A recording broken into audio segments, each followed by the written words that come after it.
ജാനകി പറയും, ഞാൻ തിരിച്ചു വരില്ലെന്ന് എല്ലാവരും കരുതിയെന്ന് പറയും. അമ്മ പറയും, കരുതിയവരുണ്ടാവും, പക്ഷേ നീ ഞങ്ങൾക്കൊപ്പം ഉണ്ടാവില്ലെന്ന് ചിന്തിക്കാൻ ഞങ്ങൾക്ക് പറ്റണ്ടേ. രാധാമണി വന്നാലും ഒന്നും സംഭവിക്കില്ലെന്ന് ഞാൻ അബിയോട് പറഞ്ഞതാ, പക്ഷേ എൻ്റെ ആ ധാരണ തെറ്റായിരുന്നു. രണ്ടത്ഭുതങ്ങളല്ലേ സംഭവിച്ചത്. ജാനകി പറയും, എനിക്കങ്ങനെ തോന്നുന്നുണ്ട്, എനിക്ക് അപകടം പറ്റിയില്ലായിരുന്നെങ്കിൽ എൻ്റെ അമ്മ സംസാരിക്കില്ലായിരുന്നു. അമ്മ പറയും, നിൻ്റെ കൂടെ അബിയുടെ അച്ഛൻ്റെ ആത്മാവുണ്ട് മോളെ. നീ ഇവിടെ ബോധമില്ലാതെ കിടന്നപ്പോൾ ഞാൻ ആ ഫോട്ടോയുടെ മുന്നിൽ പോയി പറയായിരുന്നു, എൻ്റെ മോനെ അവളെ വിട്ടുകൊടുക്കണേന്ന്. ആ മനുഷ്യനല്ലേ അതുവരെ അമ്മ എന്ന സ്വപ്നമില്ലാത്ത നിൻ്റെ മനസ്സിലേക്ക് അങ്ങനെ ഒരു ചിന്ത ഉണ്ടാക്കിയിട്ടത്. എന്നിട്ട് ഒന്നും അറിയാത്ത പോലെ അങ്ങ് പോവുകയും ചെയ്തു. അച്ഛൻ ചെയ്തതും പ്രാർത്ഥിച്ചതൊക്കെ ശരികളായിരുന്നു. എൻ്റെ തീരുമാനങ്ങളായിരുന്നു തെറ്റ്. അമ്മ ചോദിക്കും, നീ അതിന് തെറ്റൊന്നും ചെയ്തില്ലല്ലോ.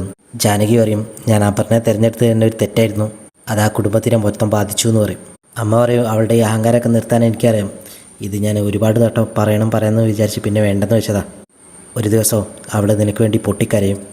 രാധാമണി വരുമ്പോൾ അബിയുടെ അമ്മ പറയും, നമ്മൾ മുമ്പ് കണ്ടിട്ടുണ്ട്, ഓർമ്മയുണ്ടോ എന്ന് ചോദിക്കും. രാധാമണിക്ക് കറക്റ്റായിട്ട് ഓർത്തെടുക്കാനൊന്നും പറ്റില്ല. രാധാമണി പറയും, ഒരു അവ്യക്തമായിട്ട് എനിക്ക് ചെറുതായിട്ട് ഓർമ്മ ഉണ്ടെന്ന് പറയും. അമ്മ വീട്ടിലെത്തി അപർണയോട് പറയും, ജാനകി എല്ലാവരോടും സംസാരിച്ചു എന്ന് പറയും. ഇതൊക്കെ ആയിട്ട് അപർണ വയ്ക്കും, കോമയിലായ ഒരാളെ എങ്ങനെ സംസാരിക്കുന്നത്. അമ്മ അമലിനോട് വയ്ക്കും, നീ ഇതുവരെ അപർണയോട് ഇത് പറഞ്ഞില്ലേന്ന് വയ്ക്കും. അമൽ പറയും, കോമയിലേക്ക് പോകണം എന്ന് ആഗ്രഹിക്കുന്നവരോട് ഞാനെന്തിനാ ഇതൊക്കെ പറയുന്നത്. അമ്മ പോയി കഴിയുമ്പോൾ അമൽ ചോദിക്കും, നീ ഇത് വിചാരിച്ചില്ലല്ലേ, നന്മയെ ഇല്ലാതെയാക്കി കളയാൻ ആരെക്കൊണ്ടും പറ്റില്ല. ഇതൊക്കെ കേട്ട് അപർണയ്ക്ക് ആകെ ദേഷ്യം വരും. അപർണ പോയിട്ട് അച്ഛനെ ഫോൺ വിളിച്ച് പറയും. തമ്പി പറയും, ഞാൻ കുറച്ച് മുമ്പേ അറിഞ്ഞിരുന്നു, നീ സന്തോഷിച്ചിരിക്കല്ലേ, അത് കളയണ്ടെന്ന് വിചാരിച്ചിട്ടാണ് ഞാൻ പറയാഞ്ഞതെന്ന് പറയും. കോളേജിൽ തമ്പി ഇങ്ങനെ പറയുന്നുണ്ട്, സേന ആദ്യം പറഞ്ഞതാ രാധാമണി വരച്ചേര വേണം ആദ്യം തീർക്കാൻ. അന്ന് ഞാനത് കരുതിയില്ല, ഇപ്പം എനിക്ക് മനസ്സിലായി, ഉടൻ സേനെ ഒന്ന് കാണണം. അമൽ പിന്നെയും അപർണയോട് തമ്പിയെപ്പറ്റി കുറ്റം പറയുമ്പോൾ അപർണ ചൂടാവും. എൻ്റെ അച്ഛൻ ആരാണെന്നൊന്നും നിനക്കറിയില്ല എന്ന് പറയും. എന്നിട്ട് അമൽ തീർത്തില്ല. അമൽ പിന്നെയും തമ്പിയെ ഓരോന്ന് പറഞ്ഞുകൊണ്ടിരിക്കും. ഇതൊക്കെ കേട്ടിട്ട് അപർണ പറയും, ഇനി എൻ്റെ അച്ഛനെ പറ്റി എന്തെങ്കിലും പറഞ്ഞാൽ ചെരിപ്പൂരി ഞാൻ മുഖത്തടിക്കുന്നു പറയും. ഇതൊന്നും കേട്ട് പക്ഷേ അമൽ തളരില്ല. അമൽ വളരെ ശക്തമായിട്ട് തന്നെ വാദിക്കും. അപർണ ഇങ്ങനെ കുറ്റപ്പെടുത്തും, നീ ഒരാണാണോ എന്നൊക്കെ ചോദിച്ചിട്ട്, നീ എന്നെ ഒന്ന് തൊട്ട് നോക്ക്, അപ്പം അറിയാം അപർണ ആരാന്നൊക്കെ പറയും.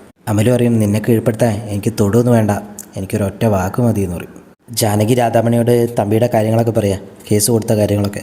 രാധാമണി അറിയും, അച്ഛൻ പണ്ട് തമ്പിക്കെതിരെ കേസിന് പോയത് എനിക്ക് ഓർമ്മയുണ്ട്.